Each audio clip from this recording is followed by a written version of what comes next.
República, y lo que estamos viendo en este momento es una guerra sin cuartel entre el PRI y Ricardo Anaya, entre el PRI y el Frente, entre José Antonio Meade y Ricardo Anaya. ¿Qué es lo que estamos viendo? Incluso podríamos decir que un uso faccioso de las instituciones, particularmente la Procuraduría General de la República, para aplastar las aspiraciones presidenciales de Anaya. Eso es lo que dirán algunos críticos, otros dirán que simplemente la PGR se acordó de cómo investigar casos de lavado de dinero y está actuando de forma muy rápida. Lo cierto es que mientras la temperatura sube y mientras vemos que las cosas se van calentando, Andrés Manuel López Obrador está muy cómodo, viendo desde la altura, desde la indiscutible primera posición en las encuestas hacia la presidencia de la República.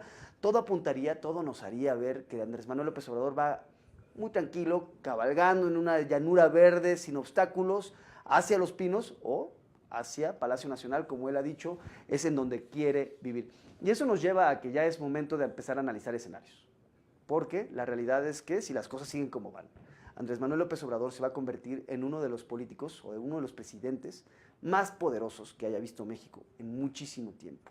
Y me explico, porque aquí tenemos una situación muy interesante.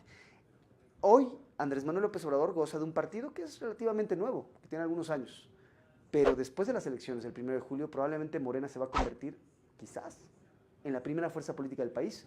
Podría ser que Andrés Manuel López Obrador tenga control de ambas cámaras del Congreso, de varias gubernaturas, y hasta de distintas legislaturas estatales.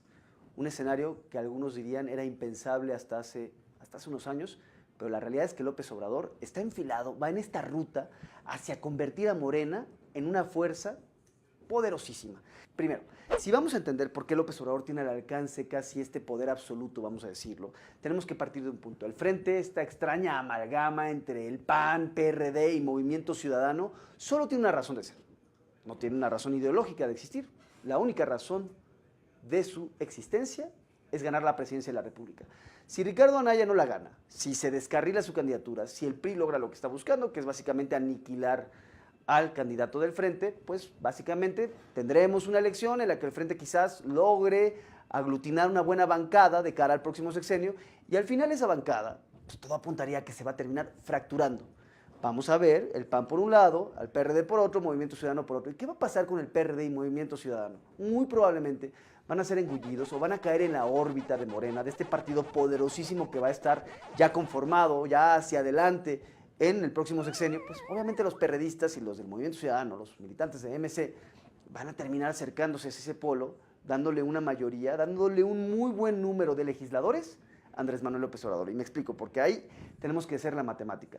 La encuesta más reciente del Financiero, la que se publicó aquí en este periódico el 6 de febrero pasado, nos muestra que no solo López Obrador está al frente en las preferencias electorales de cara a la presidencia de la República, también Morena va al frente en las preferencias hacia el Senado y la Cámara de Diputados.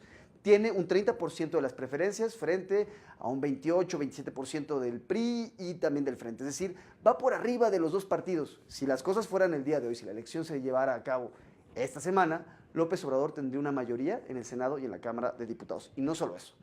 Massive Caller, que es esta empresa que está haciendo encuestas telefónicas por todo el país, de hecho es la única que lo está haciendo en este momento para senador, ha descubierto algo muy interesante. López Obrador en este momento se llevaría entre 48 y 54 senadores. Tendría hasta 54 senadores. Es una cifra masiva. Estamos hablando de una bancada enorme. Sería por mucho la bancada más grande en el próximo sexenio. Si es que las cosas siguen como están. Pueden cambiar, por supuesto, pero en este momento esta es la fotografía que tenemos frente a nosotros. Y no solo eso. López Obrador y Morena estarían muy cerca de los 65 votos necesarios para tener la mitad más uno ahí de mayoría en el Senado. Y regreso al escenario que les planteaba. ¿Qué pasa si el PRD y Movimiento Ciudadano terminan aglutinándose en torno a Morena? Lo mismo podría pasar también con el PT. Estamos hablando entonces de una bancada bastante nutrida. Y entonces me voy a otro elemento. Vamos ahora a los estados. Según el INCO en 2017, a solo 2 años de su creación, solo 2 años, esto es un fenómeno que nunca se había visto, Morena era ya la cuarta fuerza política en las legislaturas locales. Ya era la cuarta bancada más grande a nivel local en este país, por debajo del PRI, del PAN y del PRD.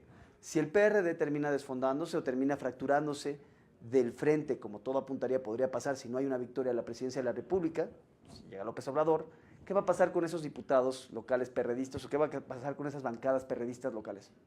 probablemente se van a terminar aglutinando también en torno a Morena. Y un elemento también muy interesante. ¿Qué pasa si vemos un fenómeno López Obrador? Así como vimos el fenómeno Fox en el 2000, que llevó a que el PAN tuviera una de las bancadas más grandes de su historia, pues todo apunta a que López Obrador también está arrastrando las fortunas de su partido a nivel local.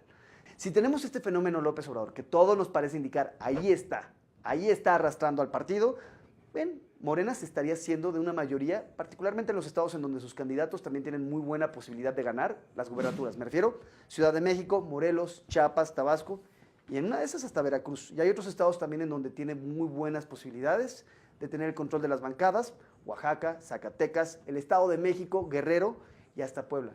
Ahí acabo de mencionar 11 estados.